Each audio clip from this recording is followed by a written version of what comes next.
what I want to talk about is sustainability in maternity, particularly around supporting the mental health and well-being of maternity workers. So as Sue said, a lot of work that we do at Healthy You is around supporting staff, but also families who've been impacted by birth trauma. And I'll go on and talk a little bit about some of the work that we do and the programs that we lead. And this is for about 15 years now. I've worked across maternity as an independent psychologist. And I've had years when I was doing my PhD of sitting observing teams in maternity. Really interesting just to be that observer, that fly on the wall, that person that just watches. That sounds a bit odd, doesn't it? In that sense of, I think being separate to, I don't know what it's like to be a midwife. However, being able to be that outside person to perhaps give a different perspective.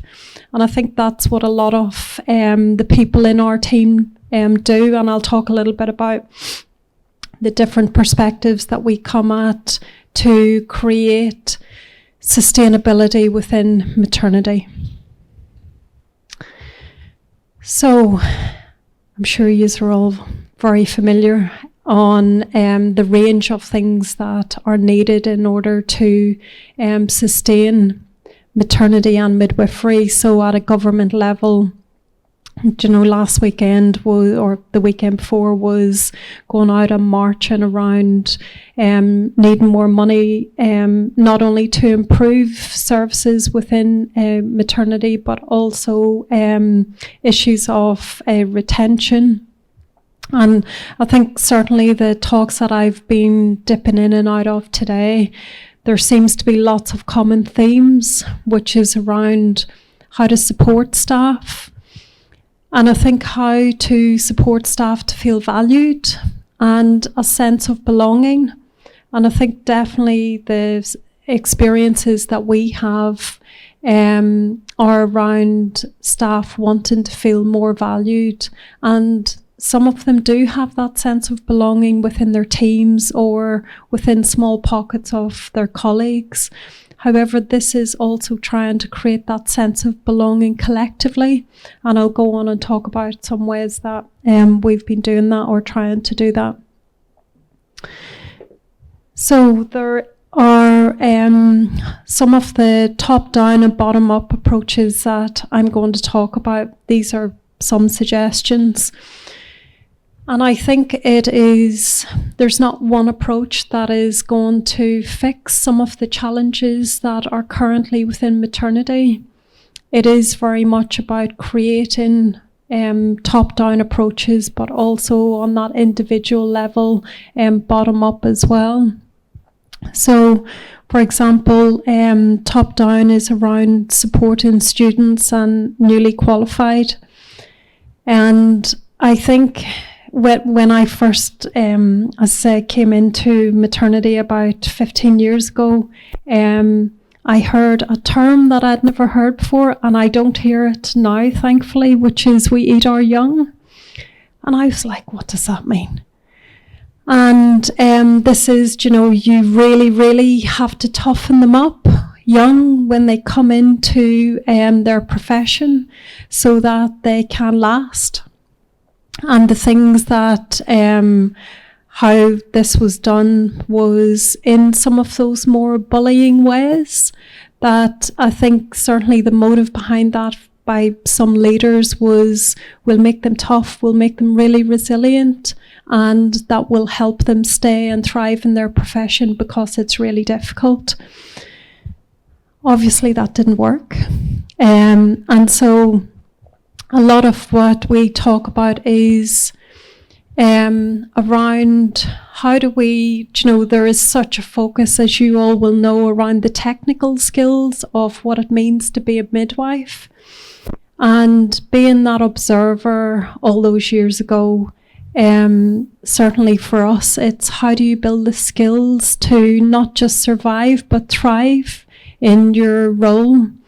And how you do that is teaching students and newly qualified staff on how to support their mental health and how to support the mental health of those others that they work alongside. So, for example, some of the work that we do is around preceptorship programs. So that is a series of workshops, but also coaching sessions. So how can we support newly qualified midwives that it matches what they've been trained to do and the reality of what they're working in? How can we bridge that gap for them so that they feel like they're skilled and they have different expectations on that transition from what it's like to be a student to being newly qualified, because it's different. So I think there is something around how we continue at that university level and while on placement to support them to have those skills to thrive in emotionally and physically challenging environments.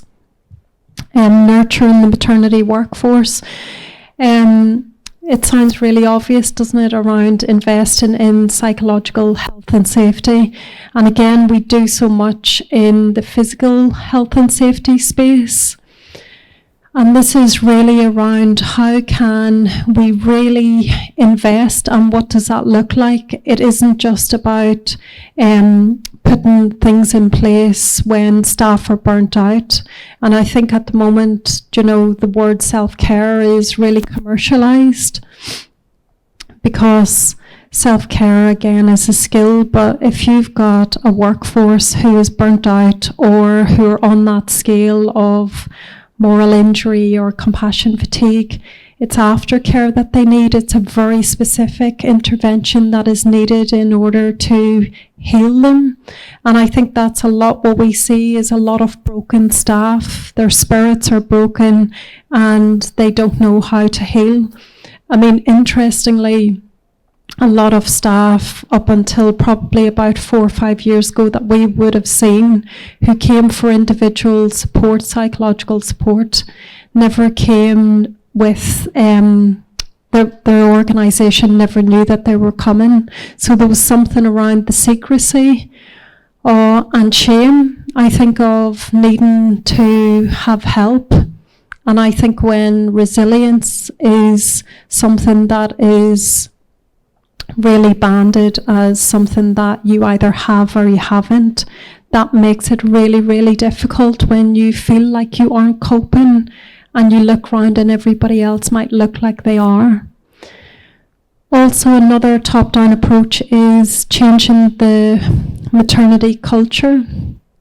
And again, I've heard this today from various speakers around how we do that and how to change the culture. So it is one where workers are nourished and they feel like they are able to thrive in their roles. And that very much for us is that people feel like they work in psychologically safe spaces. So what that means is that people are able to speak up, share ideas, share whenever they might have made a decision that might not necessarily have gone as expected. And that's encouraged rather than they feel like they're going to be punished for that. And I think that psychological safety is the linchpin of a lot of the being able to create a nurturing culture, and one where workers thrive and feel psychologically safe as well. So some of the bottom-up approaches that again people have spoke about today are around creating civility and joy in the workplace. And I think this is connecting with the reasons why you've maybe started a career in midwifery. What was it? What was the thing that drove you? What was your passion? Do you remember what that passion was? And especially what we talk to students and newly qualified, could you write yourself a letter so that in a year's time it's sent to you and You're able to connect with the values that drove you to wanting to pursue a career in midwifery. And there's something around, we know that when we share joy with one another, or kindness, or we say please or thank you, that changes the chemical responses in our brain. And what happens then is it not only feels good for me being the person that says it, but it also feels good for the person receiving it. We're naturally biased towards negativity. That's just how our brains are built.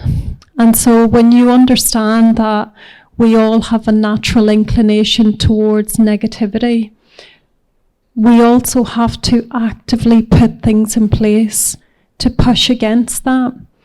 So we've heard today around the media and the negative media attention that there is around maternity. Also, people that Shazma and I have talked to today have really shared with us how they've felt when they're going into a shift. That feeling of dread, that feeling of, I've another 13 hours to go. And there's something around actively having to resist that, because you can't do it on your own. This is something where you can either, not even as a team, but also just get the person that you're working with to think about one positive thing that has happened today, or what are you grateful for? Okay, the caveat to that is you might feel like there's not much to be grateful for. It could be something as simple as you're grateful to have got to the bathroom when you've needed it. This isn't about looking for the big stuff, because if you think creating cultures, creating joy, creating civility in the workplace, they're building blocks. They're building blocks of tools. It's not one tool that is going to make you feel better. It is multiple little blocks that is going to bring you and those around you on that path to feeling more joyous and civil in the workplace. It's really difficult when someone genuinely smiles at you to not smile back at them. This doesn't have to be words. This doesn't have to be a course that you go on. This is about connecting with yourself to enable you to connect with others as well. Now, on the flip side of that, I work with a lot of families who have experienced trauma and when care hasn't gone as expected. And the psychological injuries that they have are around when they haven't been shown kindness at their most vulnerable or received compassionate care. And for me, I was always that annoying child that asked why, yeah, but why, which is probably why I'm a psychologist. And for me, years ago, when I set up the birth trauma service at Healthy U and started thinking, yeah, but why is this happening? Actually going and having those years of watching staff on those maternity wards, you can see why. Because in order for any of us to reach out to another person with compassion, we need to connect with something in ourselves. Something in ourselves that is vulnerable, and something in ourselves where we can connect with that empathy, that we can reach out and empathize and care for others. And that can be really difficult when you're working in a culture and you're not shown kindness and you're not shown empathy and you don't feel valued and you don't feel like you belong. And what I would say is, even while you're working in that environment, you still have power and you still have control to do what you want to do, to make those connections with those families and people that you support, to be the colleague that you want to be. And this is, which the previous speaker was talking about, making an intention. It doesn't have to be big. It is about making a conscious intention to, today, every person that I'm going to see, I'm going to smile at. Every day, today, I'm going to open the door for the person that comes behind me. These don't have to be large actions. It could be something as simple as you're walking down the corridor, you see a colleague who maybe looks a bit stressed. You pause. In that moment, you maybe hold your eye contact longer, because in that moment you're saying, I see you, I'm connecting with you. Now it might be you don't have time in that moment to go and check in with them, but you might do later on or the next day. And you might say, you looked a bit stressed, how are you? This is about making an intention of small actions and thinking about what are your building blocks to be and continue to be the midwife that you want to be. Also, what I would say is have at least one person in your life, professionally or personally, that is what I call the truth person. And the purpose of the truth person is that when they ask you, how are you, Jan?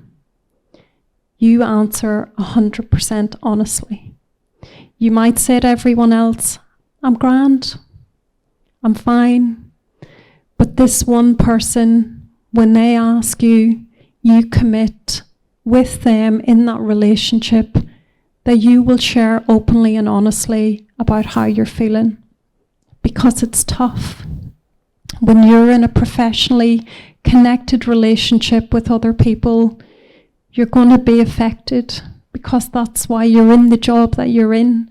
That's why you're passionate about providing the care that you want to do. And so it's how do you garner that support around you to really help and support you. So some of our team at Healthy You, we are from a mix of different backgrounds. Some of us are psychologists, some of us are coaches, some of us are human factor people working across nuclear and aviation, and some of us are previous chief execs working in trust that are now coaches. And so when we run programs and workshops and input, this is collectively all our experience that we are bringing to support the programs and workshops that we run. So some of the top-down approaches that we run, one is the leadership and wellbeing programs.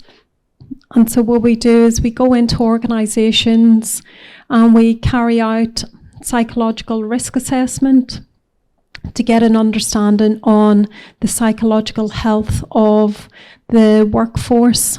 And then we create a number of different interventions from the senior leadership team right down to maternity support workers, bespoke to what they need. I love this work. This is brilliant. It's really good fun. It's really good fun. Another top-down approach is around recruitment and retention. So this is the staff that work within human factors. So they take a really, really interesting approach around, not necessarily about why people leave, but why do people stay? And their background in aviation and nuclear, and you might think, well, what has that got to do with maternity? We're all human. And the risks and decision making that all of you are involved in, if it doesn't go right, has pretty big implications. So they take a really different approach, thinking outside the box, creative approach, and also around values-based recruitment and supporting organisations on how we do that. So at the moment, we're doing a lot with NHS England on helping with that. Bottom-up approach is psychological boost workshops. So across England, we've been running these now for about 3 years for thousands of staff, and it's a 3-hour one-off workshop where we talk about lots of things on how to support staff, and specifically around compassion fatigue, burnout, trauma, how to support yourself in a very practical, strategy-based way, but also how to support your teams and your colleagues. I think a really important part of the narrative that is missing is that although when we struggle we should reach out, is also the need to reach in. We all work collectively within this space, and if your intention might be, today I'm going to reach into someone else, ask them how they are, make them a cup of tea.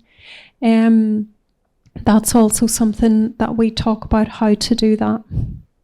We also, on an individual, so a bottom-up approach is our Mind Yourself app, which you'll have seen, as we call it in our organisation, Shazma's Child, because she is there. If any of you have seen her today, they're demonstrating it, and that is very practical things that you can do in under 5, 10, 15 minutes. So for years I've been saying to staff, okay, let's talk about how to support you and your team. Jan, we can't even get through the jobs that we have, never mind care for ourselves. So I'm like, right, I am on a mission. So this is evidence-based tools that are based on neuroscience, on how to tap into what we already have to support the mental health of yourself and also your colleagues. It doesn't get rid of stress. However, what it is focused on is that whenever you are in a stressful situation, that you're able to come down much quicker to that parasympathetic state, so that rest, digest. There's also situations on there, so coaching you how to get through when care hasn't gone as expected, or specifically for leaders or for students or newly qualified staff as well. That's it. Thank you so much. We're available, so come and have a chat to us.